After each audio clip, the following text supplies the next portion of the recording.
Hello guys and welcome to a new video. Today's topic is going to cover functional groups. So functional groups is an introductory subtopic when you're taking Organic Chemistry 1, and you're going to need it throughout the course and if you decide to take Organic Chemistry 2. Okay, in this topic we're going to cover what are functional groups, how you can identify them, and how they're going to be useful as we progress through the course. Okay, so let's first start by discussing what are functional groups. So functional groups are basically just atoms that have the same chemical structure and are connected similarly. Okay, so you can have different types of functional groups within a certain compound. You can have 2, 3, 4, 5 within, no matter how much is that. It's unlimited.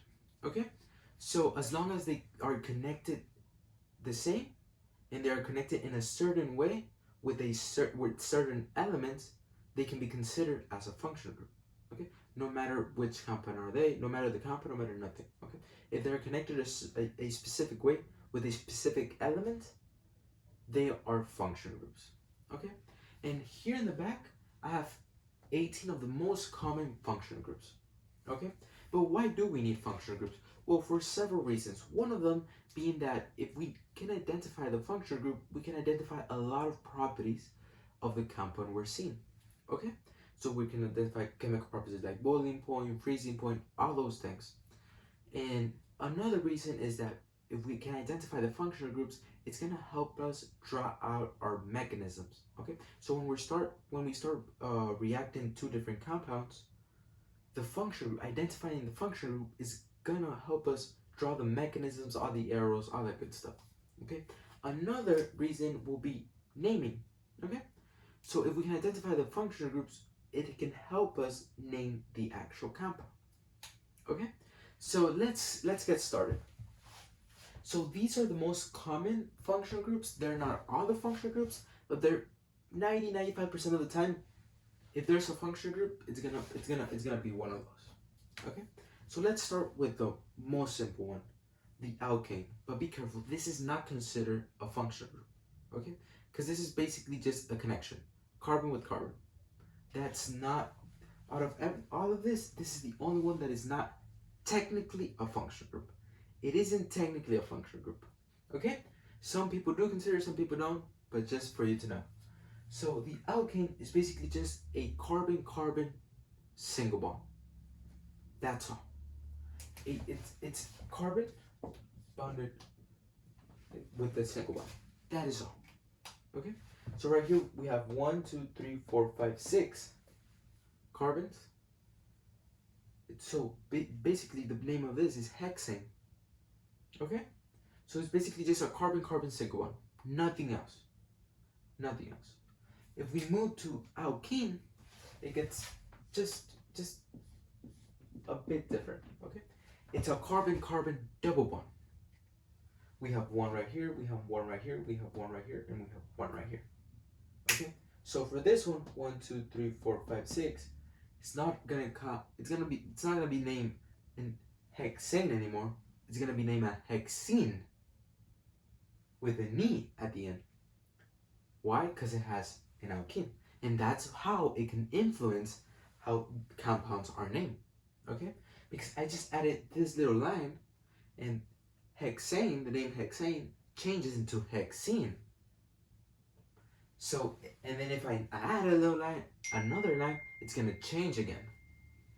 Okay, so if you add another line, instead of alkene, it's gonna be alkyne.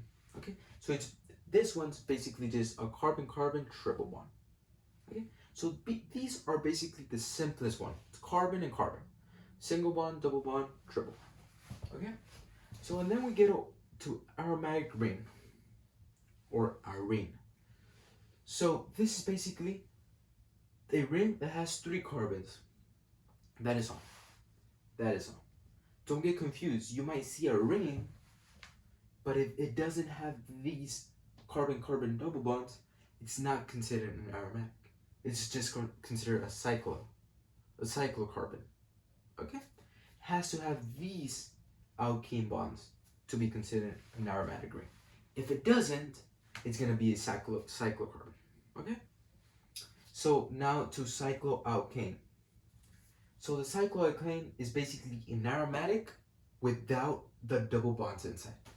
Okay? It can be 5 carbons connected, like this one, or 6 carbon connected, like this one. This one's called cyclopentane. This one is called cyclohexane. Okay? And you can cyclobutane, cyclopentane, all of the stuff. Okay? And if you just add one little line here, instead of being called cyclopentane, it's going to be called cyclopentene. Okay? But I'm going to cover all the naming stuff in another video. Okay? I'm going to go a little bit more specific on the naming stuff in another video. Now for the acid chloride. This is just simple. You have a chlorine and you have a double bond connected to an oxygen. This is called acid chloride. Okay? And you can have an R here. What an R means is, an R basically just means a carbon change. A carbon chain. Okay? An R can basically just mean this. It's just a carbon chain. Simple as that. The R just means the carbon chain. Okay, now let's go to alkyl halide. The alkyl halide is basically an R, a carbon chain, connected to a halogen. Okay? A halogen can be fluorine, chlorine, bromine, iodine, all those. Okay? So it's an R connected to a halogen. That's all. Okay? So now let's go to here. Ester. What is an ester? An ester has a double bond connected to an oxygen and a single bond connected to an oxygen, all connected by a carbon. And then the oxygen, the single bond oxygen, has an R group, and then here the carbon has another R group. Okay? Let's go to aldehyde. The aldehyde, it has a carbon, and then it has a double bond connected, an oxygen connected by a double bond, and then it just has an H. Okay? Remember, an H. Because if it has an R right here, it's not an aldehyde. Needs to have an H. Okay, let's go to the ether. The ether is basically just an oxygen. So the central carbon, the central atom, it's not going to be a carbon anymore. It's when it comes to ether, it's going to be oxygen connected to 2 carbon chains. So the central atom is going to be an oxygen. Okay? Perfect. So now let's go to alcohol. Alcohol is basically a carbon chain connected to an O and an H. That's all. Okay? A carbon chain that is connected, that has O, oxygen, and hydrogen together. Connected to a carbon chain. So carboxylic acid. Similarly to an alcohol, the carboxylic acid is exactly the same as an alcohol.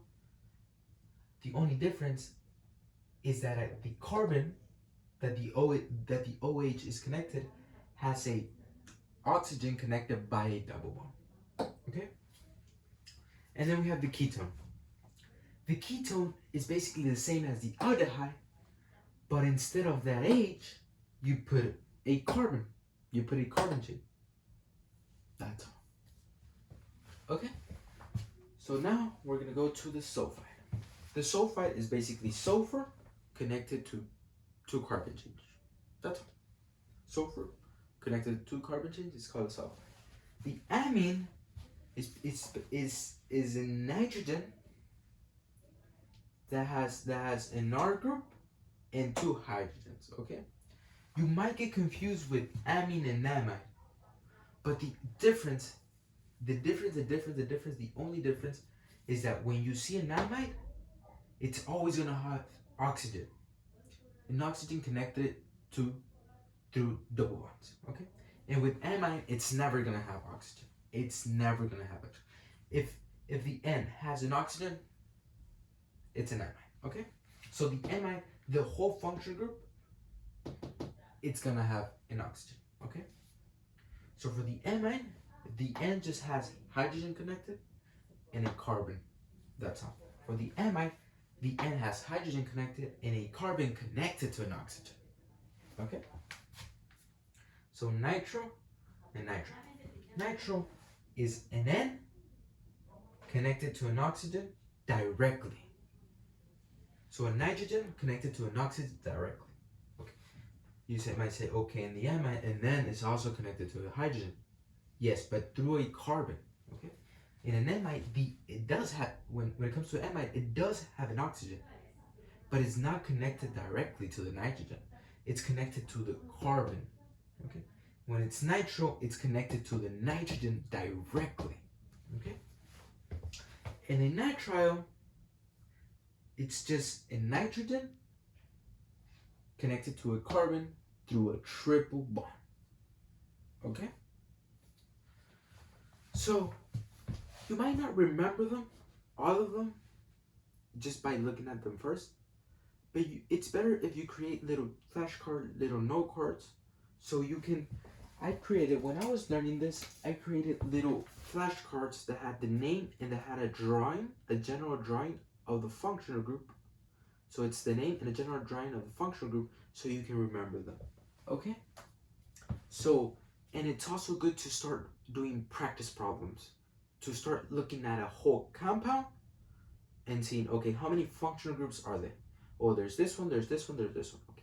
In a separate video, I'm gonna do practice problems so we can start identifying them. Okay, so I'm gonna have compounds with 4, 5, 6 functional groups so we can name all of them. Okay? If you liked this video, please don't forget to leave a like and comment. Thank you.